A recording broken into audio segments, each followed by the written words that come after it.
UFC 249 fight predictions. Let's get right into it.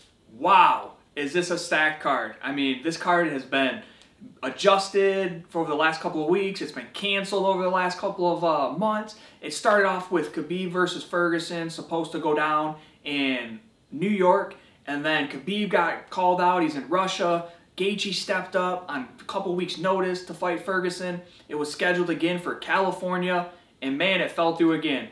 The higher-ups and ESPN told Dana and the UFC, hey man, shut everything down. Let's get over this this situation that's going on right now. I'm not going to name it, but it got shut down, and now here it is, scheduled again for May 9th. UFC 249, Justin Gaethje versus Tony Ferguson. And man, is this a sick card. Before we get into the video, guys, I want to give a special shout out to Dean Nasser. Check him out on Instagram, machine_125. He's our defending Super Chat champion. He defeated Jose Armenta last Sunday. Each Sunday we have a live stream, 1 p.m. on this channel, Pacific Standard Time.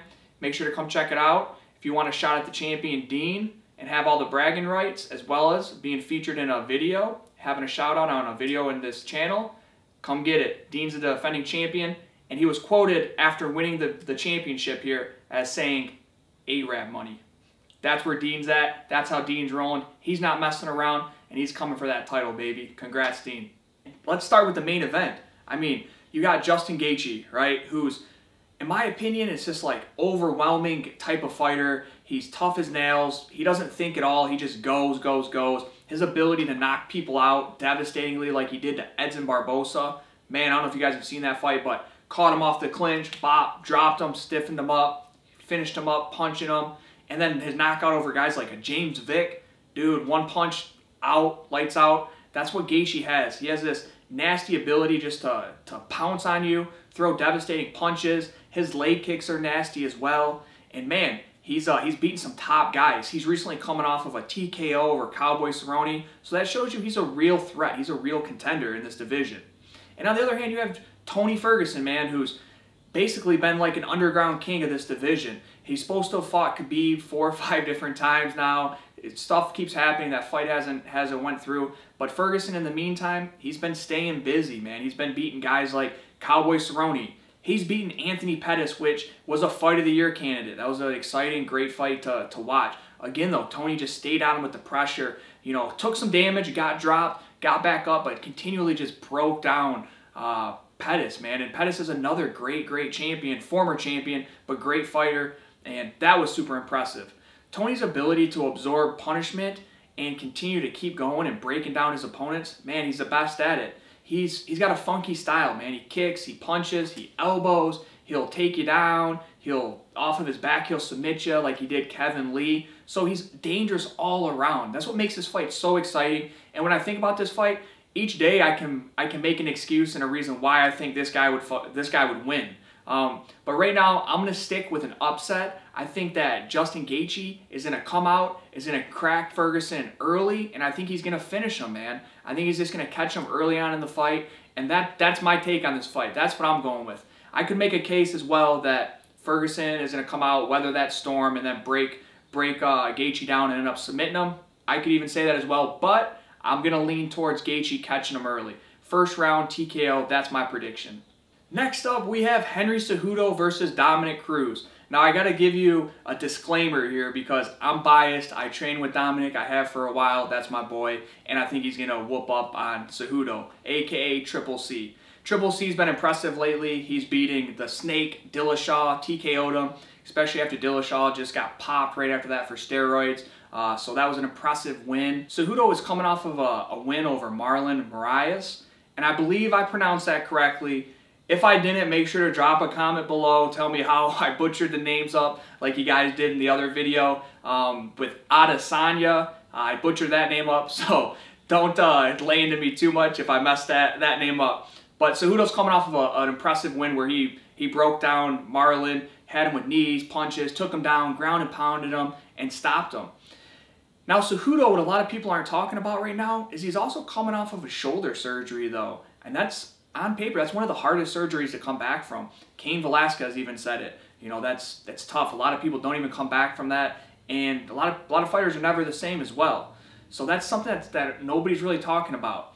You have Dominick Cruz, on the other hand, who's been out for a couple of years with injuries. He hasn't fought since he lost his title to Cody Garbrandt, which, you know, Cody had a great fight that night. But I believe Dominick's ability to stick, move, stay away from the big power punches, land strikes right up the middle, keep moving, set a heavy pace. I think that's going to be a lot for Henry to deal with, man. Henry's never fought somebody like Dominick Cruz, and I know that gets thrown around a lot. You know, you've never fought somebody like me, or you've never fought somebody like this fighter. But when it comes to Dominick Cruz, not a lot of people fight like him. He's very hard to mimic, and he's fresh. I see him in the gym. I see him training. He's not the type of guy that's been out 3 years eating donuts and ho-hos. He's the type of guy that's been out for 3 years, but has been rehabbing his body, has been practicing moves, getting better on his jiu-jitsu, his wrestling, his pad work, who stayed around the right people, has been grounded, stayed around the same day one people that got him to be a world champion in the beginning, and who's also been commentating and going to big events. He's been cage side for McGregor versus Khabib. He's been cage side for, you know, Adesanya versus Romero. Like, he's been at these big fights, these events that are like that. And emotionally and mentally, he's in the game. Like, even though physically he hasn't been in the cage, mentally and emotionally, man, he's been around this game, and he's there. He's ready, he's sharp, he's hungry. And man, I really looked and I see him winning a decision over Henry Cejudo. I expect this to be a close match fight with a lot of scrambles, a lot of ups and downs, a lot of kicking, punching, grappling. But I really believe that Dominick's going to be able to stick, move, kick, knee, punch, everything. If Cejudo ends up shooting in, I see Dominick getting back up, continually to work, and setting a heavy pace. So that's what I'm really looking at. I think at the end of the day, when the smoke clears, I see Dominick Cruz up ahead on points and up ahead on damage as well. Decision, Dominick Cruz. That's my prediction. The last fight we're going to talk about right now on UFC 249 is Jeremy Stephens versus Kelvin Qatar. Now this right here is probably I'm most excited for this fight outside of everything else. Again, disclaimer, Jeremy's my best friend, man. We've been training together for a while, and I'm just excited for him for this fight. I really believe he's in the best shape he's ever been in, mentally, physically, and emotionally. I feel like his back's against the wall. I feel like he has a lot to prove in this fight, and he knows it, but I feel like he's leaning into that. Jeremy's hands are the heaviest in the division. Jeremy's kicks, like you've seen when he crushed Gilbert Melendez, who was a former title contender, with his hands, when you see him knock out Josh Emmett in devastating fashion, or when he knocked out Dos Anjos with that uppercut, one of the most nastiest knockouts in UFC history. So Jeremy's knocked out champions. Jeremy's beaten #1 contenders. Jeremy has proven that he can beat anybody in the world at any given day, and that's what I believe he's going to do against Kelvin Qatar. Kelvin, on the other hand, has great boxing.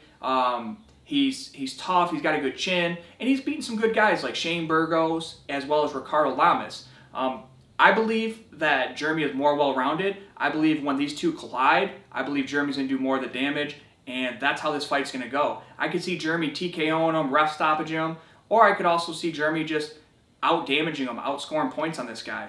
I really believe that Jeremy has more weapons than Qatar. Qatar has really, really good boxing. We'll give that to him. But Jeremy's fought this type of guy before. Jeremy trains with me, and I've mimicked Qatar for the last 12 weeks. So there's nothing going into this fight that Jeremy hasn't seen. And all that Jeremy's got to do is go out there, have some fun, lay it all on the line, and do what he was born to do. Jeremy's one of those guys that is a born fighter. He's not a martial artist turned fighter. This guy has been a fighter his whole life. Whether it's been in the gym, whether it's been in the UFC, he just scraps, and he doesn't take no for an answer, man. He's had over 20-something fights in the UFC. He's only 34 years old, and man, I feel like his best years are still ahead of him. I'm excited to watch my boy go out there, whoop some butt. I know I just went on a little rant for my boy, but little he that he's going to kill it, and I think he's going to beat Kelvin Qatar by either decision or TKO. And that's my prediction for this whole card, guys. There's a lot of great fights. This is a weird time in MMA, but I'm proud and I'm honored to be able to go out here for this card, be there, help Jeremy out, help Dominick out, and man, be around some great fights. And I'm also excited for the fans out there. You guys get to check out some fights, watch Dominick Cruz, Cejudo, you get Ferguson, Gaethje, Jeremy versus Qatar. Man, these are sick cards, sick fights, as well as the other fights on the card. Make sure, guys, to drop a comment below. Let me know who you think is going to win and how. Do you think Gaethje's going to beat Ferguson? Do you think Cejudo's going to beat Dominick? I want to know. I'm interested. I'm going to make sure to respond to as many comments as I can. And on top of that, don't forget guys, smash that thumbs up button and that subscribe button. It really helps out the channel a lot. And I'll see you guys next time.